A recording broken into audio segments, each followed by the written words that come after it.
I wanted to take this time to bring you up to date on what's going on with the Salt and Light Ministry that Covenant's been supporting since 1998.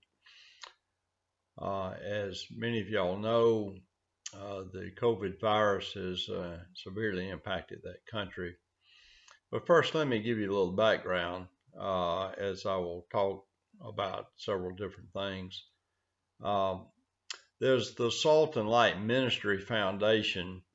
That is the funding agency or foundation here in the United States that supports this ministry. And this is where Covenant's money goes. Then we pass that money to Ministerio Salud, which is the Honduras organization that actually runs the operations on the ground. But since the virus hit the country, a number of things have happened. First of all, the government closed the country's borders. They shut down the airports and would not allow any passengers into or out of the country.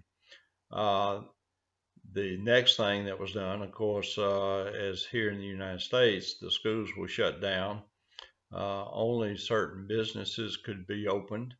They restricted the movement of people within the country, and people could only move on certain days of the week, and that is to get food and necessary supplies in order to subsist. Um, of course, jobs were eliminated. People could not work, they couldn't leave their homes, and this has created a tremendous burden on those who needed money to provide food for themselves and their family. Uh, it's also impacted Ministerio Salud down there. The clinic, which is normally open 5 days a week, had to shut down its normal operations. They're not equipped for any type of long-term care to deal with coronavirus patients or anything of that nature. So they shut down their operations. The feeding centers, which Covenant supports, also shut down because school's not in operation and people are limited in terms of how they can move around the country. And then the teams that would be going down this summer were also canceled. There will not be any U.S. teams headed to Honduras. Covenant's trip was canceled. That was scheduled for June. But this all brought about a call to action by Salud. There are a number of people that they still minister to and take care of and help. And the first thing they did was went in with two other organizations and paid for the fees to get a container of food imported into the country. From this money that we contributed, we got enough food to feed about 600 families.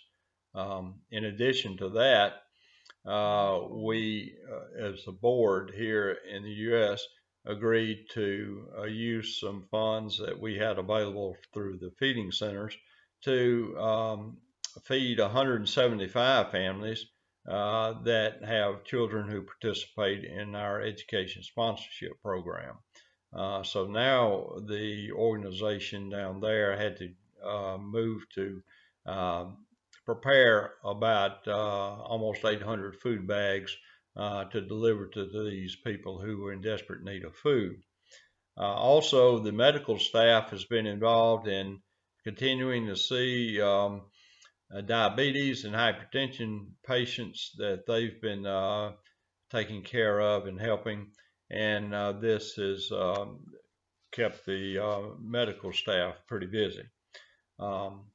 It also was a call to action for us here in the United States for the foundation.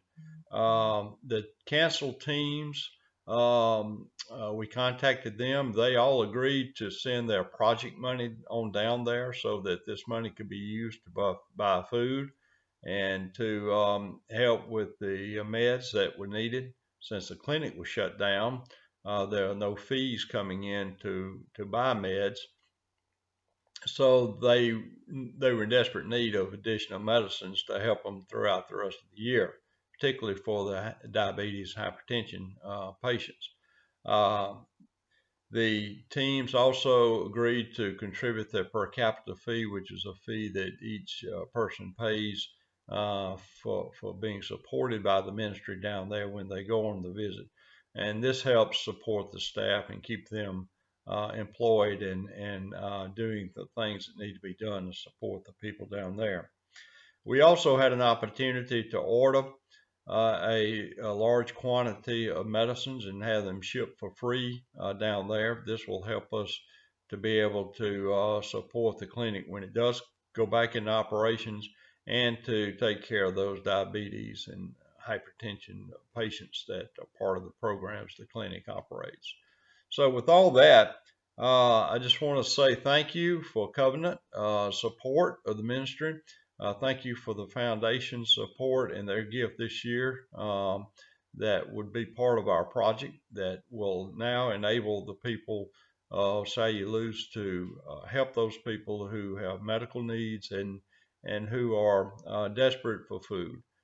We thank you for all that Covenant's done for these many 20 plus years, and we look forward to going back to Honduras next summer when hopefully things have been returned to normal. Thanks again. God bless you.